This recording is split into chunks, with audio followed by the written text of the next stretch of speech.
Okay, hi everybody, it's me, Bonkai 922. It's Wednesday. I've noticed, okay, not a lot, like one person is disliking the straight up. Was it really expected? I did say some bad things about this villain, so maybe I take back what I said. Now, this episode, at the Port in the Sky Part 1, is a little different. Now, finally, after the last couple of episodes of Suchi without Ogawa, they lost, blah blah blah. The detective agency decides, yeah, let's come up with a plan, please. So that's basically what happens.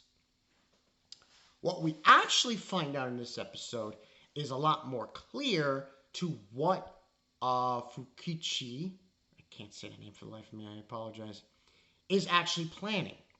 And what he's actually planning is there's this specific gift called order?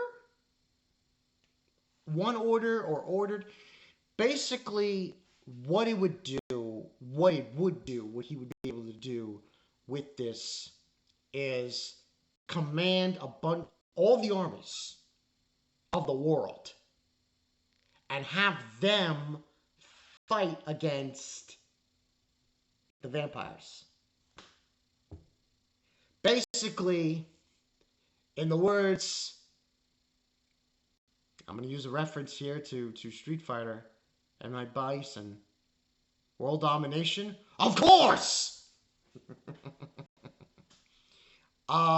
Yeah, basically that's what he's doing, world domination.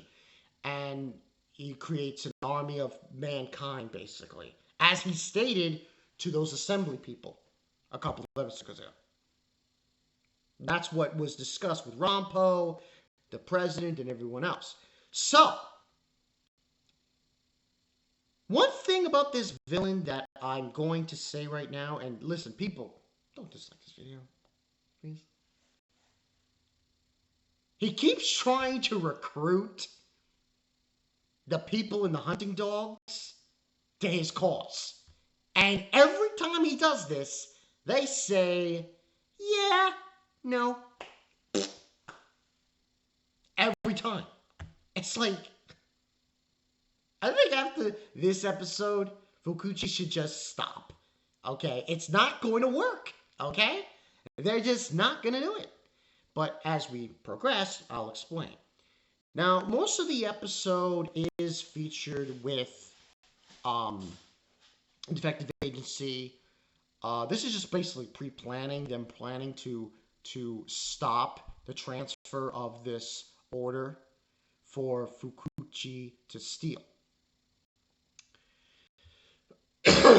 During this whole hullabaloo, we have to backtrack a bit because we see this little girl in the airport, which is where the order is going to be transferred from. And she's the little girl that Kutakeda saved in last season. Or I think it was season 3. It was a couple of seasons ago. And she's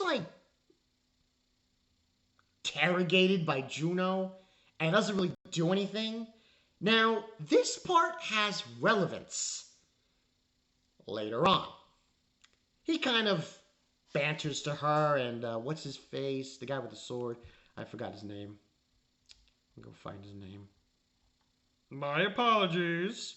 All right, Suhiro.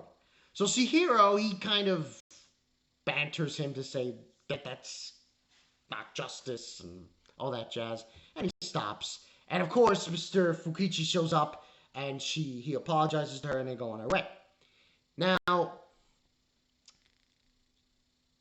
the detective agency's there, and their plan isn't really it is to stop the order, but there's another plan.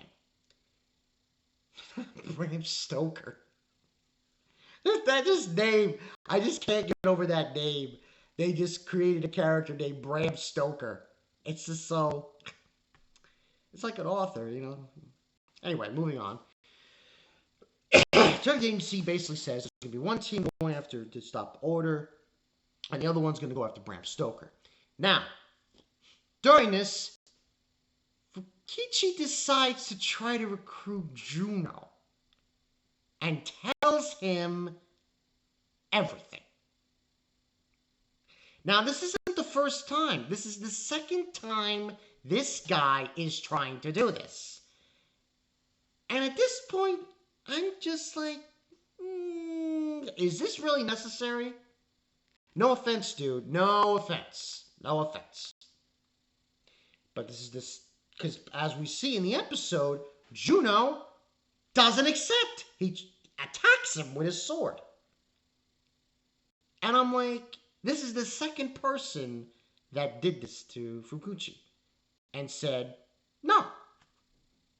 And the reason why he says no is actually a very prophetic reason. He says, oh, because you taught me for a reason to protect people. A fight ensues. Now, the fight does not go his way, but Juno has a contingency plan. Of course, Fukuchi uses Alto Ogawa, who's a freaking vampire, to stop Juno from leaving the room. Because this ability has to do with Juno basically to turn into particles.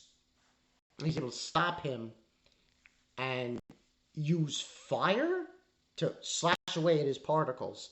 He has to turn human. He gets stabbed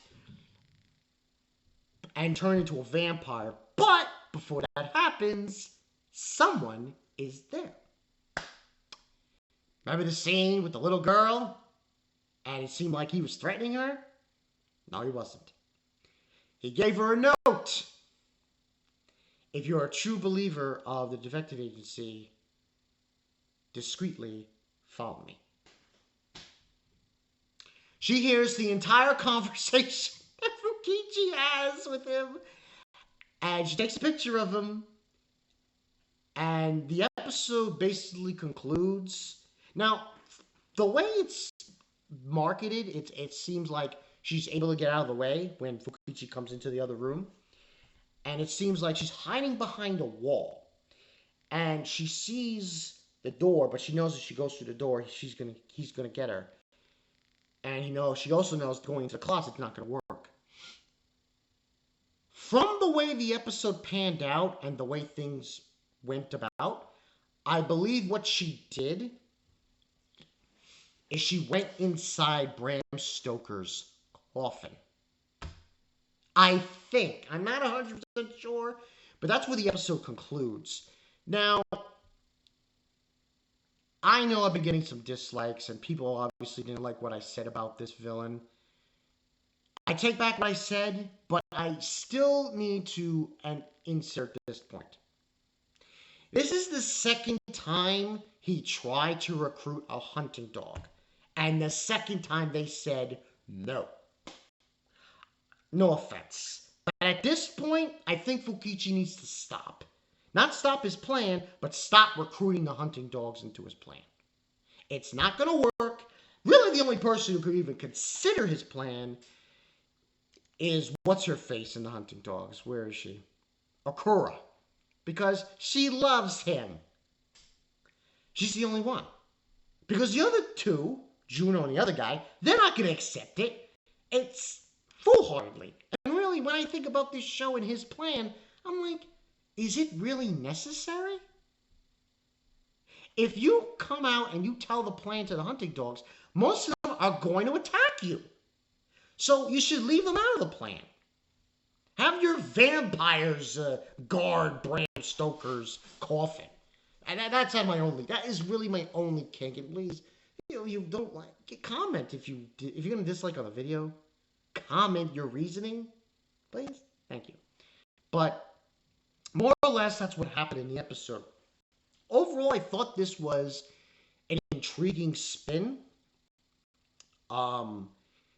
It just goes to show that his plan, it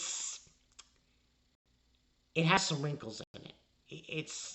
He continues to try to recruit hunting dogs, and they say no.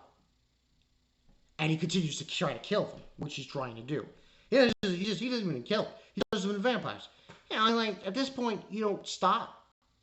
I'll just continue the plan as is. You're trying to recruit them. They're not gonna follow you. They're just not, because they're all about justice, and you're not about justice. You're about manipulating people and controlling and dominating the world. So, but overall, I thought it was a good episode. Now we get to see what happens. I believe next week, what's probably going to happen is they're going to try this plan. Now, this little girl's in the freaking coffin, which I hope they don't attack her. That's going to be weird. I have a feeling what probably is going to transpire is he's probably going to have her Toragawa. He's probably going to have them protect Bram Stoker. But depending on who the detective agency sends, we'll see how that goes.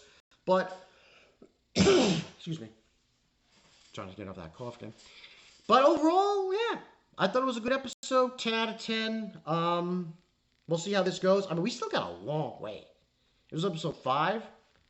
This is going up to episode 11. So, my understanding probably is we're going to get more of this. But I think at some point we might be switching over. Maybe they'll switch over to Daizai and Fyodor, or Nikolai and that other guy. But we'll see. This is Bungo 922. It goes to show that sometimes with a villain in his plan, there's some wrinkles. And they can't think of everything. I'll see you guys later. Peace.